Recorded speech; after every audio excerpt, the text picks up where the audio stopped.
ಎಲ್ರಿಗೂ ನಮಸ್ಕಾರ. ನನ್ನ ಹೆಸರು ದೀಪಕ್. ನಾನು ಹೆಬ್ಬೆ ಫಾರ್ಮ್ಸ್ ಅಲ್ಲಿ ಫಾರ್ಮ್ ಮ್ಯಾನೇಜರ್ ಆಗಿ ಕೆಲಸ ಮಾಡ್ತಿದ್ದೀನಿ. ಇವತ್ತು ನಾವು ಜೀವಾಮೃತ ಮಾಡುವ ವಿಧಾನವನ್ನ ತಿಳಿದುಕೊಳ್ಳೋಣ. ಜೀವಾಮೃತ ಅಂತಂದ್ರೆ ಬೆಳೆಗಳಿಗೆ ಬೇಕಾಗಿರುವ ಜೀವಂತ ಅಮೃತ ಅಂತಾನೆ ಹೇಳ್ಬೋದು. ಇದು ಬೆಳೆಗಳಿಗೆ ಬೇಕಾಗಿರುವ ಪೌಷ್ಟಿಕಾಂಶಗಳನ್ನು ಒದಗಿಸುತ್ತದೆ ಮತ್ತು ಮಣ್ಣಿನ ಫಲವತ್ತತೆಯನ್ನು ಹೆಚ್ಚಿಸುತ್ತದೆ. ಇದಕ್ಕೆ ಬೇಕಾಗಿರುವ ಸಾಮಗ್ರಿಗಳಂತಂದ್ರೆ 200 ಲೀಟರ್ ನೀರು ತುಂಬಿರುವಂತಹ ಒಂದು ಡ್ರಮ್ಮು, 10 kg ಹಸುವಿನ ಸಗಣಿ, 10 ಲೀಟರ್ ಹಸುವಿನ ಗಂಜಲ, 2 kg ಬೆಲ್ಲ, 2 kg ದ್ವಿದಳ ಧಾನ್ಯದ ಹಿಟ್ಟು. ಇಲ್ಲಿ ನಾವು ಕಡಲೆ ಹಿಟ್ಟನ್ನು ತಗೊಂಡಿದ್ದೀವಿ.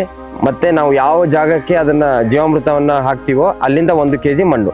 ಇದನ್ನ ಮಾಡುವ ವಿಧಾನ ಅಂತಂದ್ರೆ ಮೊದಲನೇದಾಗಿ ನಾವು ನೀರು ತುಂಬಿರುವಂಥ ಡ್ರಮ್ಗೆ ಹಸುವಿನ ಸಗಣಿ ಹಾಕೋಬೇಕು, ನಂತರ ಹಸುವಿನ ಗಂಜಲ ಹಾಕೋಬೇಕು, ಆಮೇಲೆ ಬೆಲ್ಲ ಹಾಕೋಬೇಕು, ಕಡಲೆ ಹಿಟ್ಟು ಹಾಕೋಬೇಕು.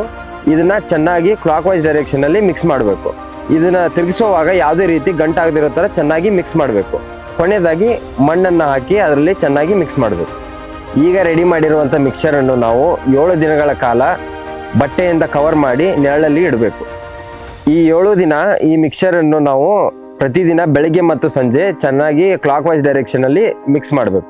7 ದಿನಗಳ ನಂತರ ಜೀವಾಮೃತ ರೆಡಿಯಾಗಿರುತ್ತೆ. ಇದನ್ನ ನಾವು 10 ಲೀಟರ್ ನೀರಿಗೆ 1 ಲೀಟರ್ ಜೀವಾಮೃತ ಅಂತ ಮಿಕ್ಸ್ ಮಾಡಿಕೊಂಡು ಗಿಡದ ಬುಡಕ್ಕೆ ಹಾಕ್ಬೋದು. ಇದನ್ನ ಸ್ಪ್ರೇ ಕೂಡ ಮಾಡ್ಬೋದು. ಇದರಿಂದ ಸಾಯಿಲ್ ಫರ್ಟಿಲಿಟಿ ಮತ್ತೆ ಇಳುವರಿ ಜಾಸ್ತಿ ಆಗುತ್ತದೆ ಮತ್ತು ಬೆಳೆಗಳ ಬೆಳವಣಿಗೆ ಉತ್ತಮವಾಗಿರುತ್ತದೆ.